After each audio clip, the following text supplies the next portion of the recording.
Hello students, welcome to our channel. இன்னைக்கு பொருளியலில் வங்கியியல் 6வது இயலை பார்க்க போகிறோம். இது சார்ந்த ஒரு சின்ன கதை சொல்லலாம். அருண், பரத் 2 பேரும் ஃப்ரெண்ட்ஸ். படிப்பு முடிச்சுட்டு வேலைக்கு போகிறாங்க. 2 பேருக்குமே 20,000 சம்பளம்.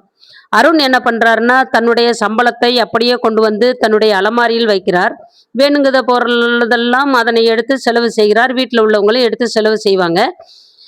பரத் என்ன பண்றாரு, தன்னுடைய சம்பளத்தில் கொஞ்சம் பணத்தை வீட்டில் வைத்துவிட்டு கொஞ்சம் ஓரளவுக்கு 20% என்று வங்கியில் அதனை டெபாசிட் பண்றாரு.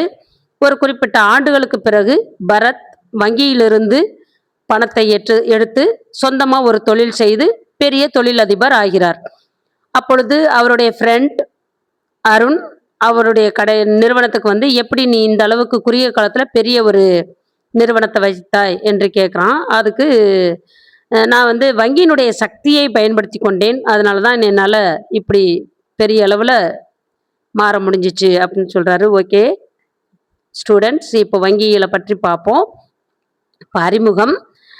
அனைத்து பொருளாதார நடவடிக்கைகளுக்கும் உயிர் நாடியாக இருப்பது எதுவென்றால் வங்கி தான்.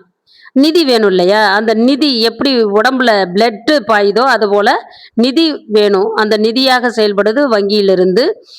வங்கிகள் நிதி நடவடிக்கைகளை மேற்கொள்கிறது. வங்கிகள் வணிகத்திற்கு முதுகெலும்பாக செயல்படுகிறது. பொருளாதார செயல்பாட்டிற்கு வங்கிகள் முக்கிய பங்கு வகிக்கிறது.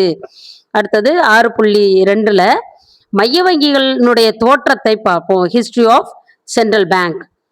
வங்கி அதனுடைய தோற்றம் எப்போ, அதனுடைய சிறப்புகள் என்னன்னு பார்ப்போம். வெனிசி வங்கி என்ன 1157ல தொடங்கப்பட்டது. உலகில் முதல் கடன் நிதி வழங்கும் வங்கி. அடுத்து ஸ்வீடன் நாட்டு ரிக்ஸ் வங்கி. இது 1656ல தொடங்கப்பட்டது. உலகின் முதல் மைய வங்கி. பணத்தை அச்சிட்டு வழங்குறதுல உரிமம் கொடுத்தாங்க, ஆனால் பணத்தை வெளியிடவில்லை.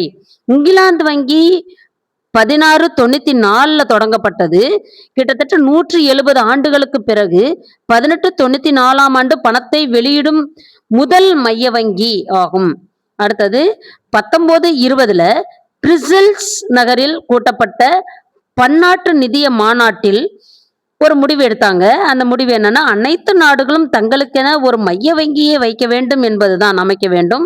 அதன் அடிப்படையில் மைய வங்கியினுடைய பெயர் என்ன, அது தோற்றுவிக்கப்பட்ட ஆண்டு என்னன்னு அப்படி ஒரு அட்டவணையில் போட்டிருக்கேன் பாருங்க.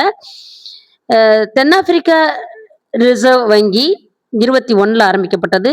சீன மைய வங்கி 28ல, நியூசிலாந்து ரிசர்வ் வங்கி 34, இந்திய ரிசர்வ் வங்கியும் 34, சிலோன் மைய வங்கி 50ல, இஸ்ரேல் மைய வங்கி 54ல.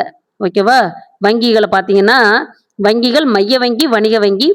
வணிக வங்கிங்கிறது மக்களோடு தொடர்புடையது. மைய வங்கி வங்கிகளுக்கு வங்கி, அரசாங்கத்தினுடைய வங்கி. இப்போ நம்ம அடுத்தது 6.3லேருந்து அடுத்த வீடியோவில் பார்ப்போம். Thank you students.